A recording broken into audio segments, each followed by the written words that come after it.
إن الحمد لله نحمده ونستعينه ونستغفره ونعوذ بالله من شرور أنفسنا ومن سيئات أعمالنا. من يهده الله فلا مضل له ومن يضلل فلا هادي له. وأشهد أن لا إله إلا الله وحده لا شريك له وأشهد أن محمدا عبده ورسوله.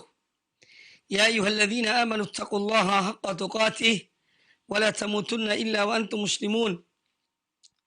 يا أيها الناس اتقوا ربكم الذي خلقكم من نفس واحدة وخلق منها زوجها وبث منهما رجالا كثيرا ونساء واتقوا الله الذي تساءلون به والأرحام إن الله كان عليكم رقيبا.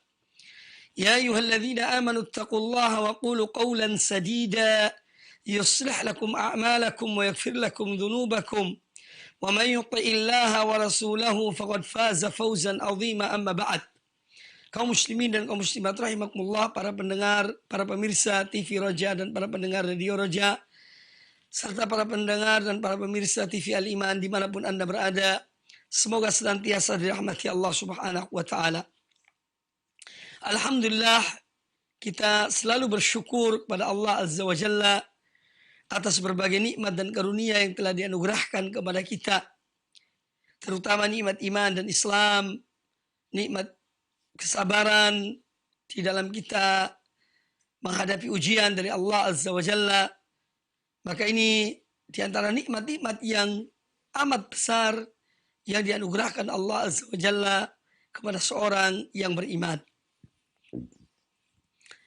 Pada kesempatan yang baik ini kita lanjutkan pembahasan hadis-hadis Nabi sallallahu alaihi wasallam dari kitab Riyadhus Shalihin min kalami Sayyidil Mursalin sallallahu alaihi wasallam.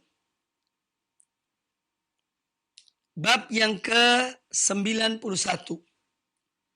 Qala al-Imam An-Nawawi rahimahullah, babul wa'dhi wal iqtisadu fihi. Bab tentang peringatan, nasihat, dan al-iqtisad fih, yakni seorang menyampaikan nasihat itu juga harus dengan sederhana, ada waktu-waktunya, ada saat-saatnya, yakni bukan setiap saat seorang menyampaikan atau memberikan nasihat. Al-Imam An-Nawawi rahimahullah membawakan dalil dari Al-Quranul Karim untuk bab ini, yaitu surat An-Nahl ayat yang ke-125. Qala Allah Ta'ala berfirman, ud'u ila sabili rabbika bil hikmati wal mau'izatil hasanah. Serulah, ajaklah manusia ke jalan Tuhanmu dengan hikmah, dengan cara yang baik, dan dengan peringatan-peringatan yang baik. Jadi ini adalah perintah Allah Azza wa Jalla kepada Sayyidul Khalqi sallallahu alaihi wasallam, kepada Nabi sallallahu alaihi wasallam, agar beliau menyeru manusia ke jalan Tuhannya, menyeru manusia kepada Allah, bukan kepada dirinya, bukan kepada hawa nafsunya, tetapi kepada Allah Subhanahu wa Ta'ala, agar mereka berjalan di jalan Allah yang telah Allah turunkan kepada beliau sallallahu alaihi wasallam untuk disampaikan kepada umat manusia. Maka hikmahnya dari firman Allah, ud'u ila sabili rabbika, yaitu menyeru manusia kepada jalan Allah Subhanahu wa Ta'ala, kepada Islam yang hak, Islam yang benar, Islam yang diinginkan oleh Allah Subhanahu wa Ta'ala. Maka dari itu Al-Imam Asy-Syafi'i Muhammad bin Idris rahimahullah ta'ala, beliau mengucapkan sebuah kalimat yang indah, kalimat yang patut dicatat dengan tinta emas. Kata beliau, amantu billahi wa ma jaa 'anillahi ala muradillah. Aku beriman kepada Allah. Dan aku beriman kepada apa yang datangnya dari Allah sesuai dengan apa yang diinginkan oleh Allah. Sesuai dengan yang diinginkan oleh Allah. Lalu kata beliau, wa amantu bi Rasulillah wa ma jaa an Rasulillah ala muradi Rasulillah sallallahu alaihi wasallam. Dan aku beriman kepada Rasulullah. Dan aku beriman kepada apa yang datang dari Rasulullah. Sesuai dengan apa yang dikehendaki, yang diinginkan oleh Rasulullah sallallahu alaihi wasallam. Ini satu pembelajaran kepada kita, apalagi kepada para ulama, kepada para dai, kepada para mubaligh yang menyampaikan risalah Allah, bahwa seorang ketika dia menyampaikan risalah Allah jangan membawa hawa nafsunya. Jangan mencampur adukkan antara risalah yang dia bawa dari Allah dan Rasulnya sallallahu alaihi wasallam dengan kehendak dirinya, kemauan hawa nafsunya, bawaan perasaannya. Jangan. Tapi serulah manusia kepada Allah, kepada apa yang diinginkan oleh Allah, kepada apa yang diinginkan oleh Rasulullah sallallahu alaihi wasallam. Ud'u ila sabili rabbika bil hikmah. Dengan hikmah, dengan cara yang baik, dengan kalimat-kalimat yang baik, dan akhlak yang mulia sebagaimana Rasulullah sallallahu alaihi wasallam. Tidak bisa dibayangkan betapa pentingnya akhlak. Maka dari itu Nabi alaihi salatu wassalam sebelum beliau diangkat oleh Allah menjadi rasul untuk membawa risalah tauhid, membawa manhaj tauhid dan akidah tauhid kepada manusia, Allah persiapkan diri beliau dan akhlak yang mulia dan perangai yang tiada tandingnya di tengah-tengah kaumnya, sehingga beliau dikenal dengan Muhammad Al-Amin.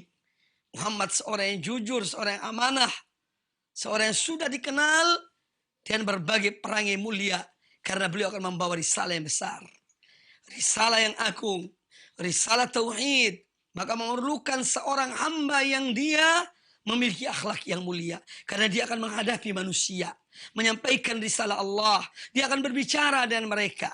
Allah siapkan dirinya sallallahu alaihi wasallam dengan kesabaran dan ketabahan. Karena apa? Bahwa dia akan menghadapi tantangan, dia akan menghadapi ujian di jalan dakwahnya. Maka sudah disiapkan bekal dalam diri beliau sallallahu alaihi wasallam, yaitu kesabaran, sehingga beliau ketika menghadapi ujian itu, ujian yang besar, beliau akan lapang dada, beliau akan bersabar. Bahkan beliau sallallahu alaihi wasallam, coba kita bayangkan berdakwah di jalan Allah selama 13 tahun di kota Mekah dalam penindasan kaumnya, yakni orang-orang musyrikin dari kaumnya. Celaan, cacian, makian terhadap beliau alaihi salatu wassalam dan segelintir kaum mukminin yang beriman bersama beliau. Namun demikian beliau tetap bersabar alaihi salatu wassalam sampai beliau dikeluarkan dari negerinya yang sangat beliau cintai, yaitu Mekah. Beliau tidak pernah mengeluh, beliau tidak pernah mengadu, tapi beliau jalankan apa yang diperintahkan oleh Allah Azza wa Jalla. Beliau jalankan apa yang diperintahkan oleh Allah Subhanahu wa ta'ala, yaitu berhijrah meninggalkan negeri yang amat sangat beliau cintai, yaitu kota Mekah. Meninggalkan rumah Allah yang sangat beliau cintai, yang berada di lubuk hatinya, yaitu Al-Ka'batul Musyarrafah dan Masjidil Haram. Harus beliau tinggalkan demi kelanjutan dakwah, mengajak manusia kepada Allah Subhanahu wa ta'ala. Maka marilah kita ambil pelajaran dari Rasulullah sallallahu alaihi wasallam. Beliau adalah imam manhaj salaf, imam kaum mukminin, imam kaum muslimin. Beliau adalah contoh teladan. apalagi dalam berdakwah. Orang yang tidak sabar dalam berdakwah tidak usah berdakwah. Karena dakwah memerlukan kesabaran, memerlukan iman yang kuat, mental yang kuat, keyakinan yang penuh kepada Allah Azza wa Jalla. Tempat pengaduannya hanya kepada Allah. Seluruh nabi-nabi Allah. Silahkan lihat. Dalam Al-Quranul Karim. Nabiullah Nuh alaihissalam. Nabiullah Ibrahim alaihissalam. Nabiullah Musa alaihissalam. Dan nabi-nabi yang lainnya. Apakah pernah mereka mengadu pada manusia? Ketika berdakwah dan menghadapi tantangan dari manusia. Dari kaum-kaum mereka. Tidak. Yang mereka keluhkan hanya kepada Allah subhanahu wa ta'ala. Karena mereka tahu bahwa Allah zat yang maha kuasa. Allah zat yang membolak-balik hati manusia. Dalam sekejap apabila Allah ingin seorang beriman, maka seketika akan beriman. Oleh karena itu kaum muslimin rahimakumullah, kita mengambil pelajaran dari ayat ini. Pelajaran yang amat besar, bermanfaat bagi umat dan bagi da'i dan du'at ilallah. Ajaklah manusia dengan hikmah. Serulah manusia dengan akhlak yang mulia. Dan kalimat-kalimat yang baik. Dengan wajah yang tersenyum. Ya. Dengan ketabahan dan kesabaran. Tugas seorang da'i. Bukan mengajak manusia dalam arti untuk jumlah mereka banyak atau sedikit, tidak. Tapi menyampaikan risalah Allah. Adapun yang mengikuti banyak atau tidak itu bukan urusannya. Bukan urusannya. Tugas dan tanggung jawabnya adalah menyampaikan risalah Allah subhanahu wa ta'ala. Bukankah di antara para nabi ada yang tidak memiliki umat seorang pun? Di hari kiamat kelak mereka dibangkitkan. Ada nabi dan umat yang demikian banyaknya. Ada nabi dengan umat hanya sekitar 9-10 orang. Ada di antara nabi yang umatnya hanya 2-3 orang. Bahkan ada di antara para nabi yang tidak ada pengikutnya sama sekali. Maka seorang da'i yang mengajak manusia kepada Allah Azza wa Jalla, Anda jangan kecewa. Seandainya di depan Anda hanya duduk satu orang yang mukhlis karena Allah Azza wa Jalla. Dia ingin menuntut ilmu kepada Anda, terimalah. Insya Allah itu jauh lebih baik daripada mengundang banyak manusia. Mengharapkan sekian ribu yang hadir. Tapi masuk ke telinga kanan, keluar telinga kiri. Maka ini yang harus kita pahami dan kita renungkan. Bahwa dakwah yang penting adalah misi Allah tersampaikan. Yafqahu qawli. Agar mereka memahami apa yang aku sampaikan pada mereka. Itu yang terpenting. Adapun jumlah, bilangan, itu semua adalah nomor sekian. Yang penting keikhlasan seorang da'i dalam berdakwah kepada Allah Ta'ala. Dan hikmah, dan penuh kesabaran. Ya. Ini yang paling utama di dalam berdakwah, menyeru kepada manusia kepada Allah Subhanahu wa Ta'ala. Wal mau'izatil hasanah. Di dalam berdakwah juga disebutkan oleh Allah Azza wa Jalla, yaitu dalam memberikan peringatan-peringatan yang baik kepada manusia, kepada umat. Agar mereka tahu, agar mereka mengambil pelajaran. Makanya dalam Al-Quranul Karim kita menjumpai banyak kisah-kisah. Kisah para nabi, para umat-umat terdahulu.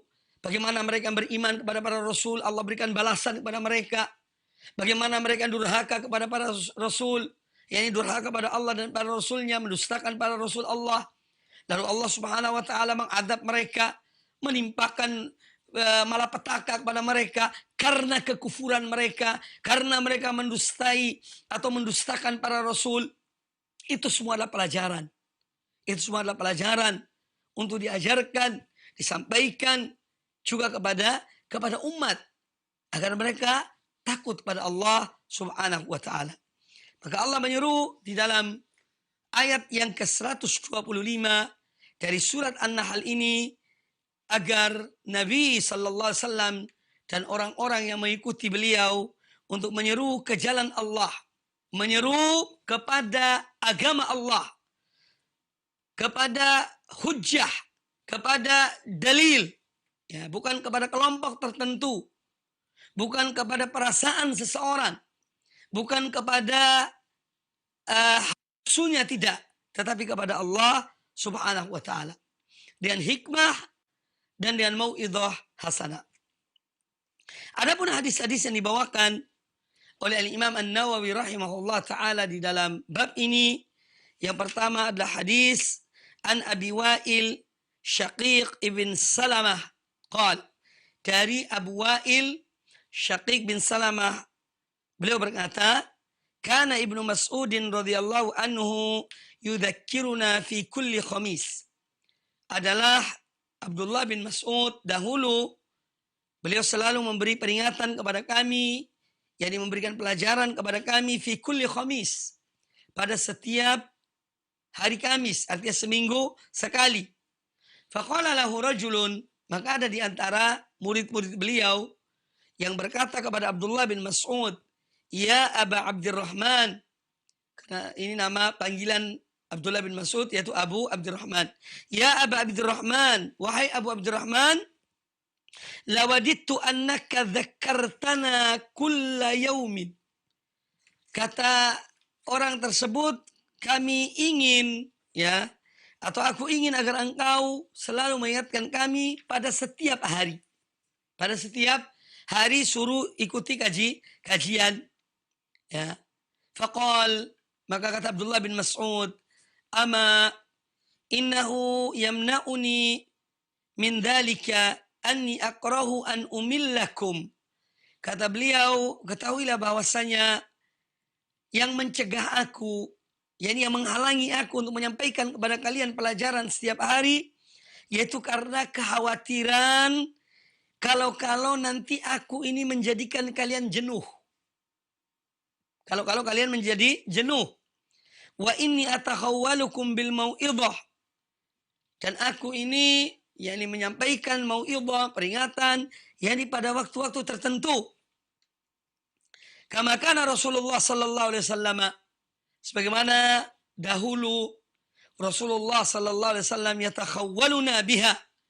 Beliau pun yakni mencari waktu-waktu, ya, untuk menyampaikan mau'idhah kepada kami, makhafatas sa'amati alaina, karena beliau khawatir kejenuhan yang menimpa kami. Nah, ini juga satu pelajaran yang baik sekali di dalam berdakwah, di dalam menyampaikan pelajaran, di dalam menyampaikan dakwah atau nasihat dan peringatan, itu hendaklah ada waktu-waktu tertentu. Jadi bukan setiap saat. Kita dalam realita kehidupan kita, apabila seorang misalnya mengetahui seseorang, setiap didatangi, dia nasihatnya panjang lebar, tidak ada putus-putusnya, orang itu tidak mau datang ke rumah orang tersebut. Karena apa? Dia tahu bahwa ini, kalau kita datang ke rumahnya, ini bakal nasihat panjang lebar. Akhirnya tidak mau datang. Karena apa? Jiwa ini ada kejenuhannya. Hati ini, yakni kepribadian manusia dengan tabiat yang Allah ciptakan pada dirinya, ada kejenuhan. Lahir dan batin. Karena kita hidup di dunia. Tidak ada kejenuhan itu nanti di akhirat. Insya Allah di surga. Allah subhanahu wa ta'ala. Tapi selama di dunia, itu ada kejenuhan-kejenuhan.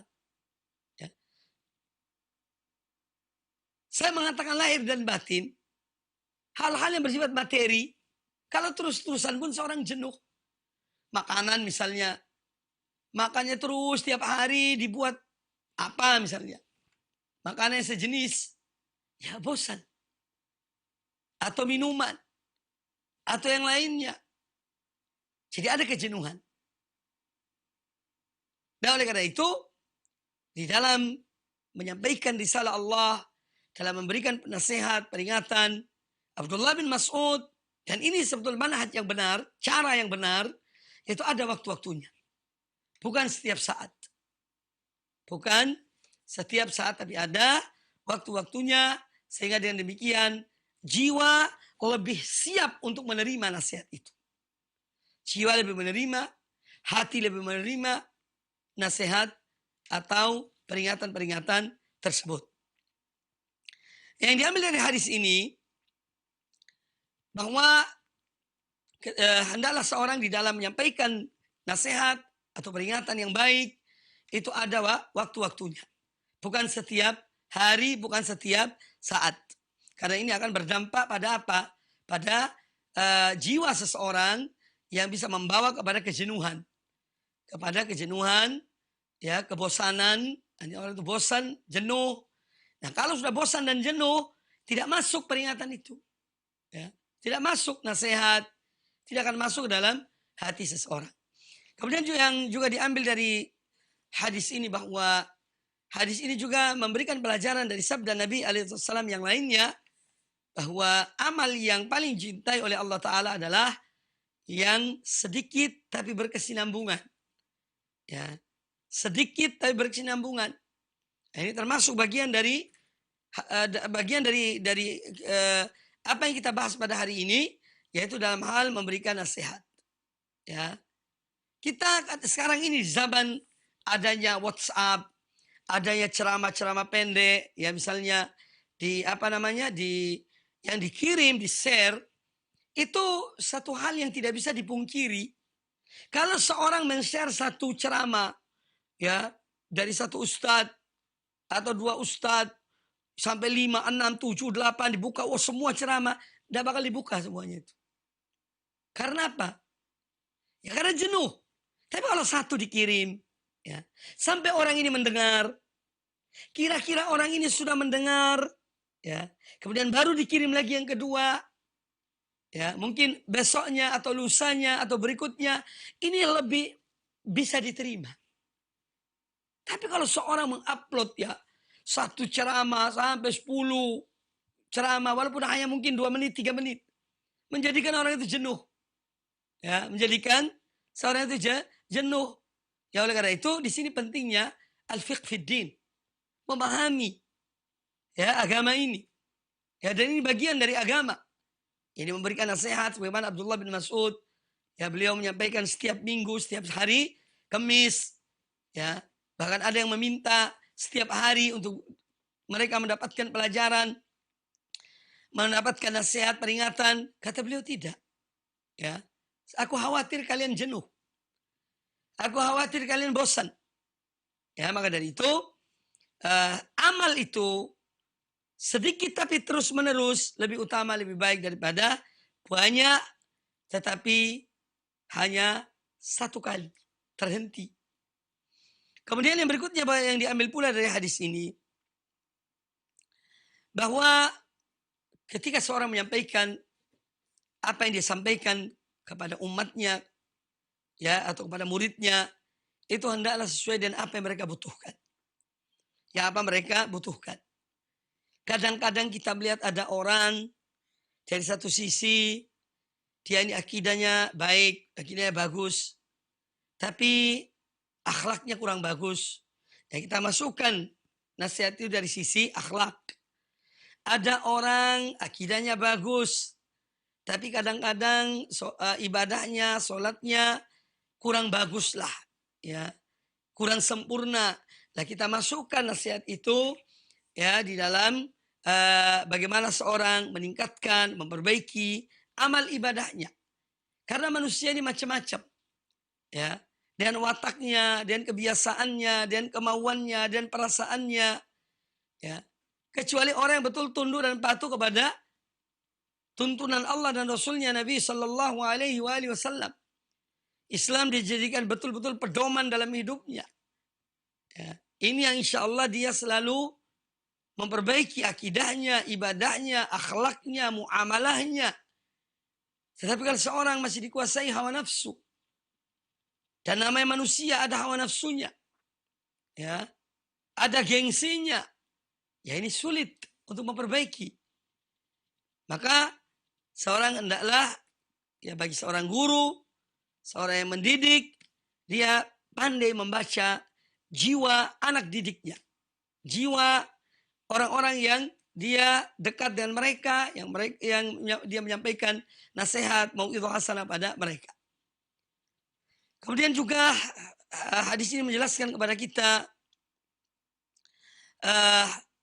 di dalam atau hikmah dari mau'izah yang ada waktu-waktu tertentu, itu akan menarik seseorang, menjadikan seorang rindu kepada nasihat itu. Ya, menjadikan seorang itu rindu dan cinta kepada nasihat tersebut. Sehingga dia, misalnya kalau seminggu sekali, dia menanti datangnya 1 minggu itu. Untuk apa? Untuk mendengarkan ceramah, mendengarkan nasihat, mendengarkan dakwah kepada Allah Subhanahu wa ta'ala. Kemudian hadis yang berikutnya, kata Imam An-Nawawi rahimahullah ta'ala, wa an Abi Al-Yaqdhan Ammar bin Yasir radhiyallahu anhuma. Dari Abu Al-Yaqdhan Ammar bin Yasir. Ammar bin Yasir adalah dari keluarga Yasir yang mereka semuanya mengorbankan diri mereka ya karena iman mereka. Mereka disiksa, mereka diazab. Ya, Yasir dan pula ibunya Sumayyah, mereka diazab oleh orang-orang Quraisy ketika permulaan munculnya Islam. Tapi mereka tetap sabar. Ya. Makanya Nabi SAW memberikan berita gembira pada mereka. Ya. Yaitu surga yang dijanjikan Allah untuk mereka. Ya. Abshiru ala Yasir fa inna mau'idakumul jannah. Atau kama qala Nabi SAW. Ini berita gembira untuk kalian. Atau bersabarlah kalian karena Allah janjikan kalian surga. Wahai keluarga Yasir. Nah, salah satu anak putra dari Yasir adalah Ammar bin Yasir radhiyallahu anhuma. Kata Ammar bin Yasir radhiyallahu anhuma qal, sami'tu Rasulullah sallallahu alaihi wasallam yaqul. Aku mendengar Rasulullah sallallahu alaihi wasallam bersabda, "Inna tula salatir rajuli wa kisra khutbatihi ma'innatun min fiqhihi." Sesungguhnya panjangnya salat seseorang ya dan pendeknya khutbah yang disampaikan oleh orang yang menyampaikan khutbah itu, ini merupakan ma'innah. Ma'innah itu alamah. Ya. Al-alamah adalah ya, tanda yang menunjukkan min fiqhi, menunjukkan pemahaman orang itu. Bahwa dia memahami. Dia adalah orang yang paham. Ya. Fa'atilus shalah wa aksirul khutbah. Lalu kata Nabi SAW, beliau perintahkan untuk apa? Memanjangkan sholat dan memendekkan khutbah. Hadis riwayat Imam Muslim. Nah, hadis ini tentu juga ada kaitannya dengan hari Jumat. Ya, jadi hari Jumat itu kalau menyampaikan khutbah jangan panjang-panjang. Ya. Apalagi dalam kondisi mewabahnya wabah ini. Kalau misalnya ada Jumatan di satu masjid, karena orang yang mendengar itu gelisah. Ya. Oleh karena itu, seyogianya seorang khotib yang menyampaikan khutbah, dia memperpendek khutbah itu. Yang secukupnya lah. Sholatnya yang dipanjangkan, dan itu pun sudah ada ukurannya. Ukuran sholat Jumat itu dicontohkan oleh Nabi Sallallahu Alaihi Wasallam. Ya.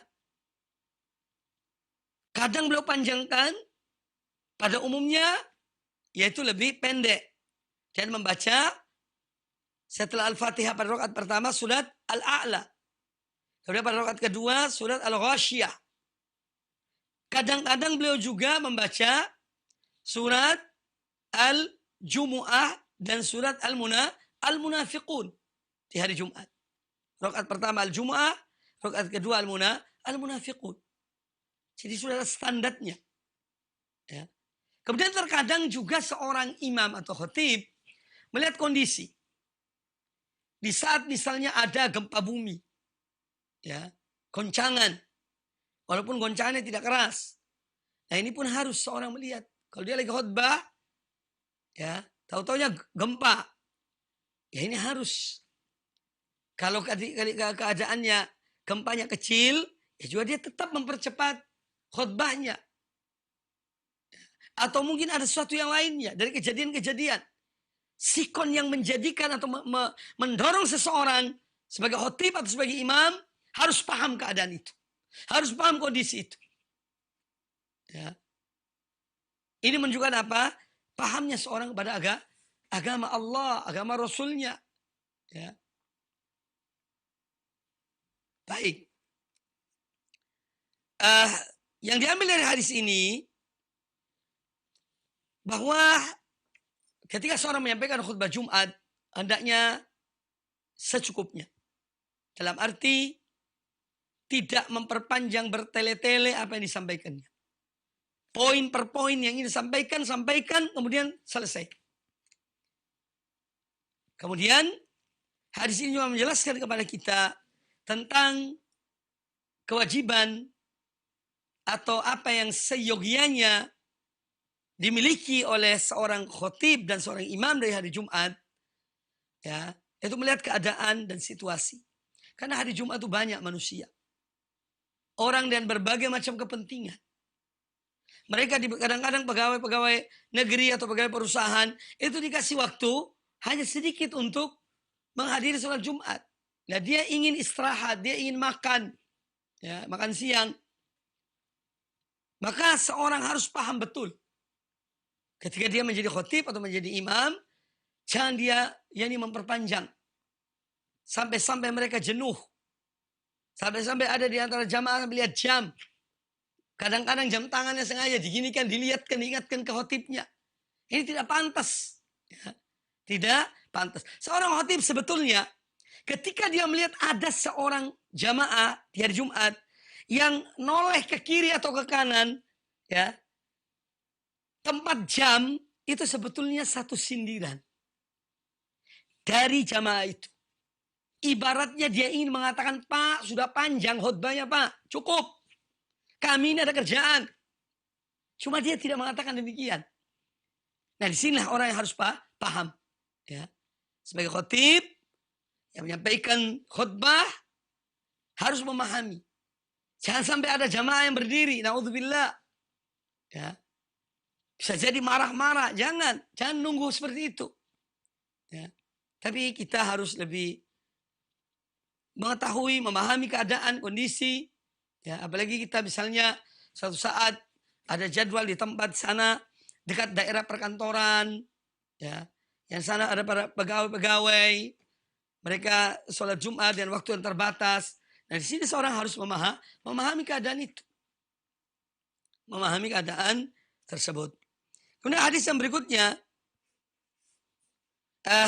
di antara diambil pula dari hadis ini, yaitu seorang harus memiliki pemahaman yang benar. Ya, dia harus paham keadaan, harus dewasa, jangan kekanak-kanakan. Ya. Apalagi seorang khotib, seorang imam, seorang dai, seorang mubalik kekanak-kanakan, jangan. Tapi harus dewasa. Ya, harus dewasa. Harus berpikir panjang. Ya, ke depan. Jangan hanya melampiaskan hawa nafsu. Ya, jangan. Tapi kita memikirkan ke depan. Ya, bahwa kita punya tugas mendakwai umat, mengajar mereka pada Quran dan Sunnah dan pemahaman yang benar. Ini memerlukan pemahaman, kesabaran, ya, sehingga umat, ya, mereka itu mencintai al-haq, mencintai kebenaran, ya, karena dai-nya dewasa, dai-nya memikirkan kepentingan orang banyak, kepentingan dakwah, bukan kepentingan pribadi, ya, tapi kepentingan lebih umum. Kemudian hadis yang berikutnya, qala an-Nawawi rahimahullah, wa an Muawiyah ibn al-Hakam as-Sulami wa an Muawiyah ibn al-Hakam as-Sulami radhiyallahu anhu qala baina ana usalli ma'a Rasulillah sallallahu alaihi wasallam, ketika aku sedang salat bersama Rasulullah sallallahu alaihi wasallam, yani beliau menjadi makmum, Nabi sallallahu menjadi imam, salat berjamaah. Idh atasa rajulun minal qaumi, ketika sedang salat itu, ya, ada salah seorang makmum yang bersin dalam salatnya. Fakultu, maka kata Muawiyah ibn al-Hakam radhiyallahu an, Ketika mendengar orang itu bersin, aku berkata, fakultu, yarhamukallah. Sebagaimana ini adalah tuntunan Nabi SAW di luar sholat. Ketika ada orang bersin, kita dianjurkan. Ketika dia mengatakan alhamdulillah, kita mengucapkan yarhamukallah. Ketika seorang mengucapkan yarhamukallah, dia mengucapkan orang yang bersin tadi yahdikumullah wa yuslihu balakum.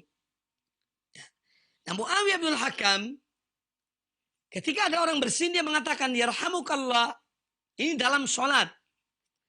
Faromani al-qawmu bi absarihim. Kata beliau, maka orang-orang, para jamaah, para sahabat itu semua melirik, melihat ke Muawiyah ibn Hakam. Fakultu, wa thukla ummayah. Kata, wah, aku ini kehilangan, ibuku kehilangan aku. Ini ucapan-ucapan yang ada dalam bahasa Arab, ya, yang menunjukkan bahwa dia merasa sesuatu dalam dirinya dengan perbuatan orang-orang yang melihatnya. Lalu kata Muawiyah ibn al-Hakam radhiyallahu anhu, ma sya'nukum tanzuruna ilayya. Dia ketika melihat orang-orang itu pada menoleh melihat ke beliau, maka Muawiyah langsung mengatakan, Muawiyah ibn al-Hakam, ya, bukan Muawiyah bin Abi Sufyan, Muawiyah ibn al-Hakam as-Sulami radhiyallahu an. Kata Muawiyah ibn al-Hakam, ma sya'nukum tanzuruna ilayya. Yani kenapa kalian kok lihat aku? Mengapa kalian semua melihat aku? Faja'alu yadribuna bi aidihim ala afkhadhihim. Maka mereka semua menepuk tangan mereka di atas paha-paha mereka. Ya. Ini untuk mendiamkan Muawiyah ibn al-Hakam. Ya, menepuk paha mereka. Falamma ra'aituhum yusammitunani lakinni sakattu. Ketika aku melihat mereka semua menyuruh aku diam dengan perbuatan mereka, menepuk paha-paha mereka, maka aku pun diam. Falamma shalla Rasulullah sallallahu alaihi wasallam. Maka setelah Rasulullah SAW menyelesaikan sholatnya, Fabi abi huwa wa ummi. Maka kata beliau, demi ayah dan ibuku, ma ra'aitu mu'alliman qablahu wala ba'dahu ahsana ta'liman minhu. Aku tidak pernah melihat seorang mu'allim, seorang guru sebelum beliau dan sesudah beliau yang lebih baik pengajarannya melebihi beliau. Tidak pernah ada. Aku tidak pernah melihat orang yang lebih baik dalam memberikan pendidikan, memberikan pelajaran seperti Muhammad bin Abdullah sallallahu alaihi wasallam. Ini kata Muawiyah ibn al-Hakam. Fawallahi, lalu kata Muawiyah, demi Allah, ma kaharani wala darabani wala syatamani. Wallahi, demi Allah, beliau Nabi SAW tidak membentak aku, tidak memukul aku, dan tidak mengucapkan kalimat atau mengata-ngatai aku. Tapi beliau mengatakan sallallahu alaihi wasallam kepada Muawiyah ibn al-Hakam, inna hadhihi salatu la yasluhu fiha syai'un min kalamin nas. Sesungguhnya salat ini tidak sepatutnya dicampuri dengan ucapan manusia. Yani kamu jangan berbicara ketika dalam salat. Innama hiya tasbih wa takbir wa qiraatul Quran. Sesungguhnya salat itu tidak lain hanya ucapan-ucapan tasbih, takbir, baca Al-Quran, ya, karena semua ibadah sholat dipenuhi dengan doa, baca Al-Quran dan doa. Atau kama qala Rasulullah sallallahu alaihi wasallam. Atau seperti itu yang diucapkan oleh beliau. Setelah mendengar apa yang disampaikan oleh Nabi alaihissalam, qultu, kata Muawiyah bin Hakam radhiyallahu anhu, ya Rasulullah, wahai Rasulullah, inni hadithu ahdin bijahiliyatin. Wahai Rasulullah, sungguhnya saya ini orang yang baru meninggalkan yakni masa-masa kejahiliaan. Yani baru memeluk Islam. Wa qad jaa Allahu bil Islam, dan Allah telah membawa Islam yakni dengan perantaraan engkau. Wa inna minna rijalan yatunal kuhan. Kemudian Muawiyah bertanya, Muawiyah bin Ibnul Hakam radhiyallahu an bertanya kepada Nabi SAW, wa inna minna rijalan yatunal kuhan. Sesungguhnya di tengah-tengah kami ada orang-orang yang mendatangi para dukun. Ya. Qal fala ta'tihim. Kata Nabi SAW kepada beliau, kepada Muawiyah ibn al-Hakam, fala ta'tihim. Kamu jangan mendatangi mereka. Jangan mendatangi para dukun. Yang sekarang ini istilah para dukun itu orang pinter. Padahal orang jahil, tidak ngerti agama. Ya. Fala ta'tihim, maka jangan kamu datangi mereka. Qultu, aku berkata, ini Muawiyah bertanya lagi kepada Rasulullah SAW. Wa minna rijalun yatatayyarun. Dan di antara kami ada orang-orang yang mereka itu yatatayyarun. Yatatayyarun itu sebetulnya dari kata toro yatirut atau tair, burung.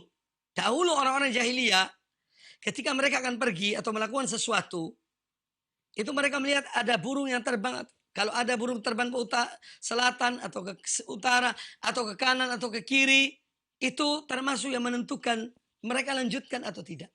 Kalau ke kanan, mereka jalankan niatnya. Kalau burung itu ke kiri, mereka tidak jalankan niatnya.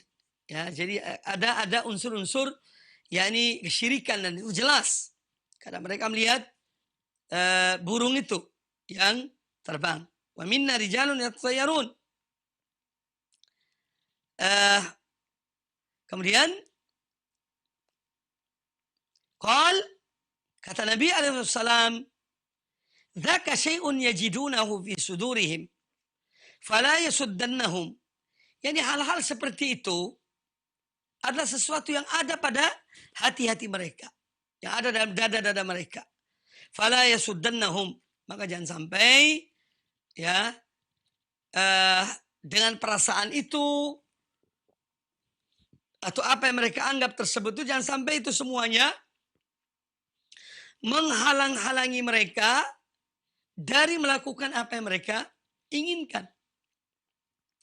Karena ini bagian dari apa? Bisa menjerumuskan pada kesyirikan. Seorang kalau ingin berbuat sesuatu, dan mungkin ada di tengah masyarakat kita, atau sebagian dari masyarakat kita, ya dari kaum muslimin, itu yang ada melakukan tatayur ini. Kalau dia keluar pertama kali dari rumahnya, yang dia lihat pertama kali adalah seorang pengemis, dia beranggapan, waduh, ini pekerjaanku bakal rugi, bakal sial, bakal gagal, hanya dia tidak jadi. Ya. Tapi kalau yang dilihat orang yang mungkin yang lebih baik, atau orang yang apalah yang dilihat, oh ini nanti nasibnya baik, mujur, akan bawa ke keuntungan. Nah, ini perbuatan-perbuatan seperti ini adalah syirik pada Allah Azza wa Jalla. Dan menunjukkan kelemahan akal orang yang beranggapan demikian. Dan kelemahan iman sekaligus. Ya. Nah, kalau ada orang demikian, dia berbuat demikian, beranggapan bahwa ketika dia melihat seseorang yang seperti ini dia akan mengalami kerugian, akan mengalami kesialan dalam usahanya. Ini jelas syirik billah. Tidak dibenarkan dalam agama Allah ini. Ya, tidak dibenarkan. Maka jangan sampai seorang itu, ya, apalagi orang yang beriman, orang yang bertauhid, jangan sampai ada anggapan-anggapan seperti itu. Kemudian sampai di sini hadis yang dibawakan oleh Imam An-Nawawi rahimahullah ta'ala. Hadis ini riwayat Imam Muslim dalam Sahihnya. Kemudian ada lanjutan hadis ini. Kalau kita lihat hadis dari aslinya di Sahih Muslim aslinya, kata Muawiyah bin al-Hakam, "Qultu wa minna rijalun yakhuttun." Di antara kami ada orang-orang buat garis. Ya. Ini juga hal-hal yang dilakukan zaman dahulu, zaman jahiliyah. Mereka buat garis yang banyak misalnya atau 2 garis. Kemudian nanti dilihat garis ini. Ini yang menentukan mereka lakukan apa yang mereka inginkan atau tidak. Ya. Atau kalau garis ini yang tertinggal begini. Kalau ini yang ini begitu. Ya. Kata Nabi alaihissalam, "Qal kana nabiyyun min al-anbiya yakhuttu, faman wafaqa khattuhu fadhak." Kata Nabi alaihissalam, dahulu ada seorang nabi yang juga garis, membuat garis ini. Tetapi siapa nabi itu? Allah memberitahukannya. Nanti akan kita jelaskan insyaallah. Faman wafaqa khattuhu fadhak. Barang siapa yang sesuai dengan garisnya, maka dia akan mendapatkan. Nah, ini juga dijelaskan oleh para ulama dengan detail yang tidak mungkin sekarang dibahas. Tapi insyaallah mudah-mudahan di hari yang akan datang kita akan membahas tentang masalah ini. Ya. Kemudian kata Muawiyah bin al-Hakam radhiyallahu anhu, "Wa kanat li jariyatun tar'a ghanaman li qibala Uhudin wal Jawaniyah." Dan aku mempunyai seorang budak wanita, ya, yang dia yakni menjadi pengembala sekawanan kambing aku di daerah dekat Uhud. Dan antara Uhud dan Jawaniyah. Ini nama tempat di Madinah. Fattala'tu dzata yaumin. Pada suatu hari aku melihat, yakni aku mengecek kambing-kambingku, fa'idha dhi'bu qad dhahaba bisyatin min ghanamiha. Tahu-tahunya aku dapati bahwa seekor kambing itu dimakan oleh serigala. Wa ana rajulun min bani Adam. Sementara saya ini seorang manusia biasa. Aku ini seorang manusia biasa. Asafu kama ya'safun. Aku juga yakni sedih. Sebagaimana mereka sedih. Yani kalau binatangnya hilang. Ya. Lakinni sokaktuha sokkah. Ya, oleh karena itu kemudian aku tempelingi anak ini.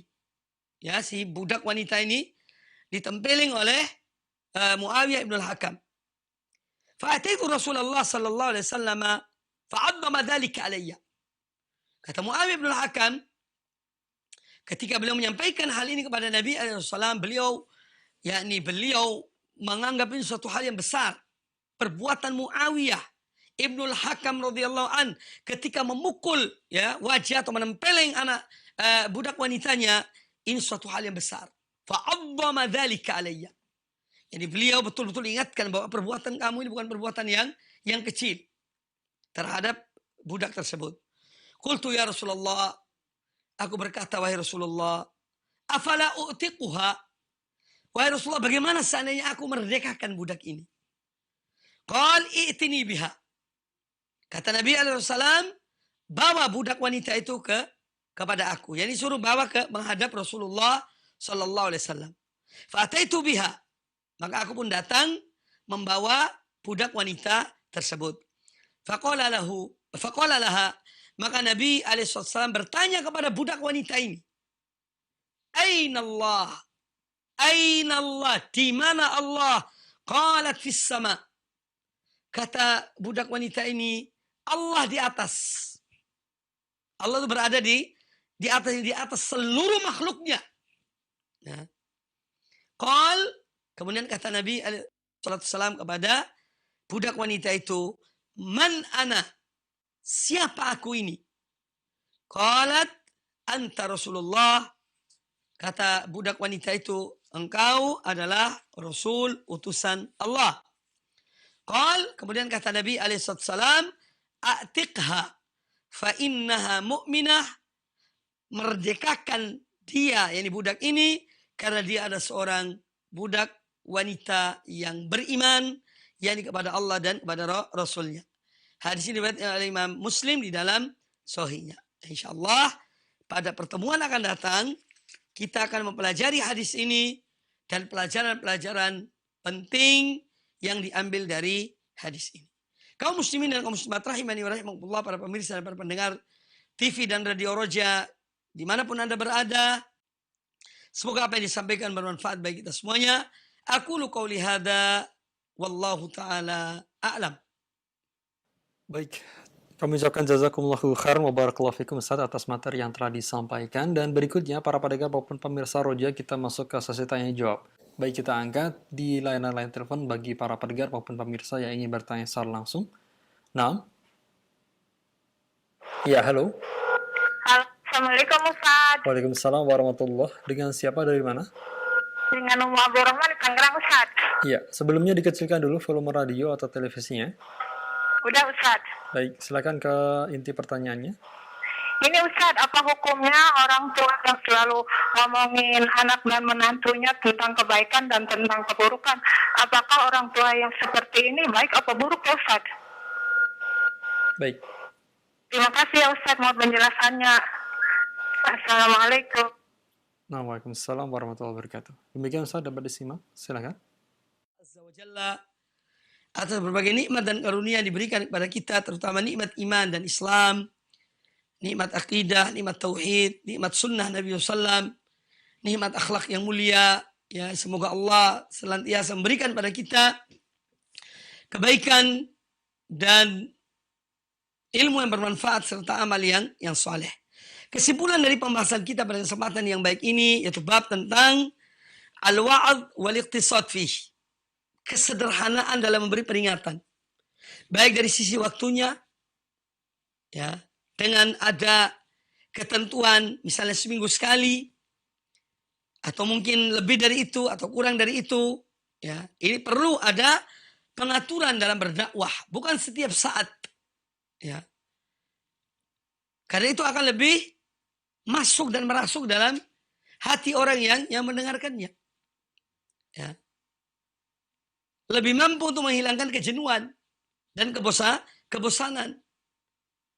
Kemudian juga apa yang disampaikan oleh An-Nawawi rahimahullah dalam bab ini dari ayat dan hadis-hadis Nabi SAW, yaitu memberikan kepada kita pelajaran tentang seyogyanya seorang yang menyampaikan risalah Allah Subhanahu wa taala, dia ikhlas pada Allah taala. Ud'u ila sabili rabbika. Ya. Serulah manusia kepada jalan Tuhanmu, kepada jalan Rabbmu. Ini menunjukkan keikhlasan dalam berdakwah, mengajak kepada Allah Subhanahu wa taala. Ya. Yaitu untuk mengetahui tuntunan Allah dan Rasulnya sallallahu alaihi wasallam. Dan orang yang berdakwah hendaklah dengan hikmah. Dan dia harus mempunyai ilmu apa yang akan disampaikannya. Dan ilmu dan dengan niat yang benar. Itu keikhlasan. Ya. Kadang-kadang niat yang jelek itu merusak dakwah seseorang. Karena apa? Niat yang tidak baik. Ini akan merusak dakwah orang yang menyampaikan dakwah itu. Yang kedua yang dapat merusak dakwah seorang, yaitu pemahaman yang salah dan keliru kepada nas-nas Quran dan Sunnah. Ya. Jadi kalau dua ini bercampur pada diri seorang, na'udzubillahi min dzalik, akan merusak dakwah tersebut. Niat yang tidak ikhlas karena Allah dan pemahaman yang keliru terhadap nas-nas Quran dan hadis Nabi SAW, ini akan merusak dakwah itu. Oleh karena itu harus ada dua-duanya pada diri seorang muslim, apalagi seorang dai, seorang mubalik yang mengajak manusia kepada Allah Ta'ala. Ikhlaskan niatmu karena Allah Azza wa Jalla, dan pahamilah secara benar apa yang disampaikan. Pahamilah secara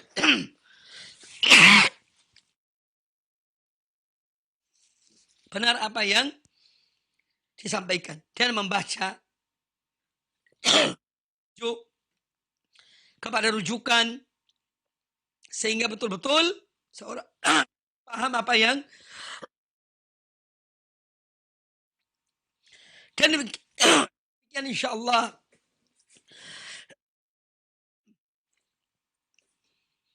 itu akan menjadikan seorang benar ikhlas dalam menyampaikan risalah Allah dan benar apa yang disampaikan sesuai dengan yang diinginkannya, yakni yang diinginkan oleh risalah yang disampaikan tersebut. Kaum muslimin dan kaum muslimat rahimani wa rahimakumullah, demikian pula yang diambil dari apa yang disampaikan dan kita dengar tadi, yaitu peringatan itu penting. Artinya ketika kita berdakwah pada manusia, kita berikan contoh-contoh bagaimana orang yang menyimpang, bagaimana orang yang bertauhid pada Allah Azza wa Jalla, Allah memberikan jalan kepada mereka, Allah berikan keselamatan pada mereka. Ya karena ketaatan mereka.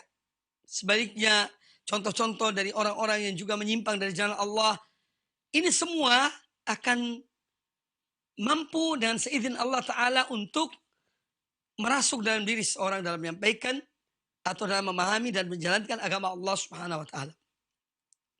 Maka dari itu kita melihat Nabi alaihissalam ya dalam hadis-hadis beliau, demikian pula Al-Quranul Karim tentunya.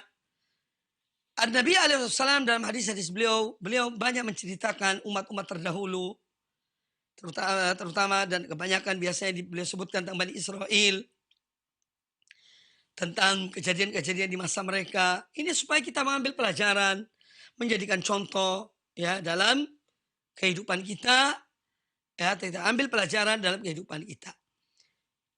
Baik kaum muslimin dan kaum muslimat rahimani wa rahimakumullah, demikian kajian kita pada kesempatan yang baik ini, mudah-mudahan bermanfaat untuk semuanya, dan kami aturkan jazakumullah khairan ya kepada semua para pendengar, pemirsa. Mudah-mudahan apa yang disampaikan bermanfaat, dan tentu pada kesempatan yang baik ini pula tidak lupa kami ingatkan, kami himbau kepada kaum muslimin. Yang pertama, ya di masa-masa seperti ini hendaknya kita terus mendekatkan diri kita pada Allah Azza wa Jalla, memperbanyak berdoa kepada Allah Ta'ala, memperbanyak ibadah kepada Allah Subhanahu wa Ta'ala, ya agar Allah Subhanahu wa Ta'ala zat yang Maha Pengasih penyayang, ya Allah segera mengangkat wabah yang menimpa manusia hampir di seluruh belahan bumi ini. Kemudian juga pada kesempatan yang baik ini kami ingatkan kepada saudara-saudara kita kaum muslimin bahwa apa yang kita lihat beberapa kejadian tentang ditolaknya oleh sebagian orang terhadap jenazah orang yang meninggal karena terinfeksi COVID-19, sehingga mereka menolak jenazah dimakamkan di kuburan-kuburan mereka, di kuburan kaum muslimin. Ini satu hal yang juga sangat bertentangan dengan agama kita, bertentangan dengan moral, bertentangan dengan akhlak. Ya, walau mereka bisa jadi lebih baik dari kita, lebih baik daripada orang yang menolak untuk mereka dikuburkan di kuburan-kuburan kaum muslimin. Maka semoga hal ini tidak terjadi lagi. Kita menghimbau pada kaum muslimin, ya ini kewajiban kita sebagai orang muslim, fardu kifayah, untuk apa? Melaksanakan jenazah seorang yang meninggal dari umat ini, memandikan, mengafankan, mensolatkan dan menguburkan. Ya. Dan itu sudah ada ketentuan-ketentuan secara aman ya oleh mereka yang ahli. Nah, jangan sampai kita sebagai kaum muslimin, mereka saudara kita, kemudian kita menolak, kita mempersulit orang ini. Coba kita bayangkan seandainya yang tertimpa hal tersebut itu diri kita, naudzubillah min dzalik, atau keluarga kita meninggal karena terkena penyakit tersebut. Lalu ditolak oleh masyarakat. Tidak boleh ngubur di kuburan ini karena begini dan begitu. Padahal itu semua hanya karena was-was atau karena satu hal yang lain kita tidak tahu. Wallahu a'lam. Tapi yang jelas itu perilaku yang sangat tidak bermoral dan bertentangan dengan tuntunan agama kita Islam, yang mana Nabi SAW bersabda dalam hadis yang sahih riwayat Imam Al-Bukhari, la yu'minu ahadukum hatta yuhibba li akhihi ma yuhibbu li nafsihi. Tidak sempurna iman seorang di antara kalian sehingga dia mencintai satu kebaikan saudaranya sebagaimana dia cintai kebaikan itu untuk dirinya. Ya. Kita menginginkan kebaikan bagi orang yang meninggal ini dari kaum muslimin agar dia dikuburkan secara tenang di tempat pemakaman kaum muslimin. Maka tidak sepatutnya ya ada sekelompok orang yang karena kejahilannya atau karena emosi dan yang lain sebagainya, atau karena kadang-kadang terprovokasi oleh suatu kepentingan kemudian menghalangi ya pemakaman di kuburan-kuburan kaum muslimin dari mereka yang meninggal karena terinfeksi COVID-19. Ini sangat disayangkan dan kita berharap mudah-mudahan kejadian-kejadian yang pernah terjadi mudah-mudahan tidak terulang lagi. Mari kaum muslimin, kaum muslimat rahimakumullah, ya kita terus berdoa dan kita menghargai ya peraturan-peraturan yang ada yang sudah ditetapkan oleh pemerintah, oleh mereka para dokter, para tim medis, ya. Sehingga dengan demikian insyaallah semuanya akan berjalan dengan baik dan mudah-mudahan Allah segera mengangkat wabah ini karena Allah Maha Kuasa. Ya, dengan kun fayakun, jadilah maka terjadilah apa yang Allah kehendaki. Allah yang memiliki hal itu, ya, dan kita serahkan pada Allah Azza wa Jalla dan penuh harapan dan doa, dan tidak boleh putus asa dari rahmat Allah Azza wa Jalla.